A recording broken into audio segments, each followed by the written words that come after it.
Ayan, good morning.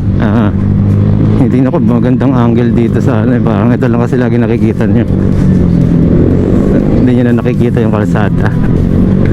Lapad kasi talaga siya, tapos malapit ako, kaya ito lang talaga na, pati side mirror hindi nyo na nakikita eh. Ayan, ganyan. Dapat ganyan pala oh. Malapit siya.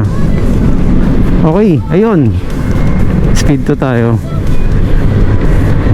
kasi late na tayo. Kailangan mabilis mata nyo. Ayun no, tumatama sa ano, center stand.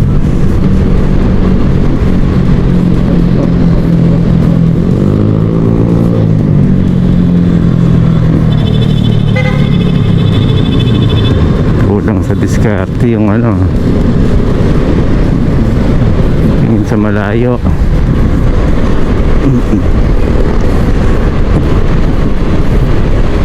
Yung speed 1 niya talaga hanggang 60 lang. Tapos pagka tingin ko plus 10 lang ginawa nila. Pagka speed 2 hanggang 70 lang, tapos hanggang 80 lang yung ano, 80-85 siguro. Yun ang ano ko, tansya ko. Hindi ko matanda kung nag 90 ba ako nakaraan. Nag 90 siguro ko nung ano, palusong. Siguro ganun nga. Ayun, overall okay siya gamitin kasi para kung bumili na ng good to go, no? Halos ano naman, gagamitin mo na lang talaga siya. Yung ano, center stand, that's minor. Madali lang siyang gawan, or actually tolerable siya. Kaya okay lang naman na pag binili nyo siya, gamit agad, no? So nasa sa inyo na lang yon kung ano yung bigat ninyo, yung laki ninyo. Kung hindi kayo magiging komportable dito, dahil nga tinan nyo po, bukakang bukaka ako. Yung space dito okay naman. Yung upuan lang siguro kasi parang ano siya,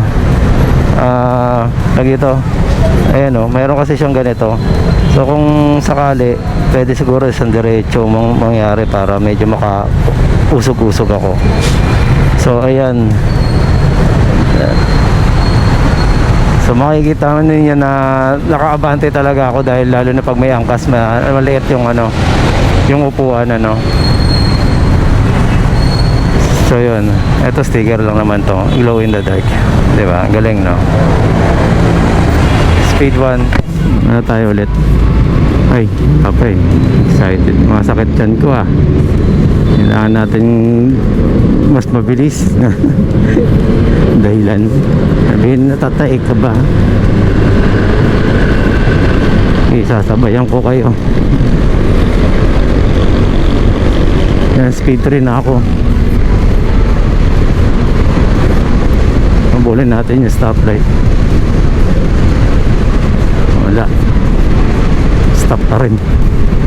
Kasi nakauna tayong ngani. So United bearing, di ba? Bili kayo dyan ng bearing ng ano, wheel bearing.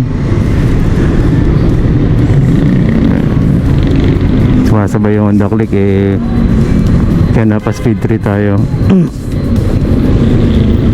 Ayan, testing.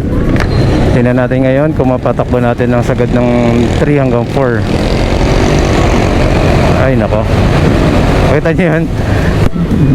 Kailangan kasi preno game, buwelo siya, buwelo. Bago kayo maglipat ng ano 4, dapat nakabuwelo kayo. Testing natin yan. Nagpe-prenuhan naman. Walang prenuhan. Boost 70.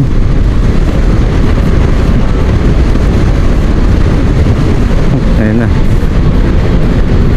naka-signal na yung jeep kaya wala, ano na natin, balik na natin sa 3.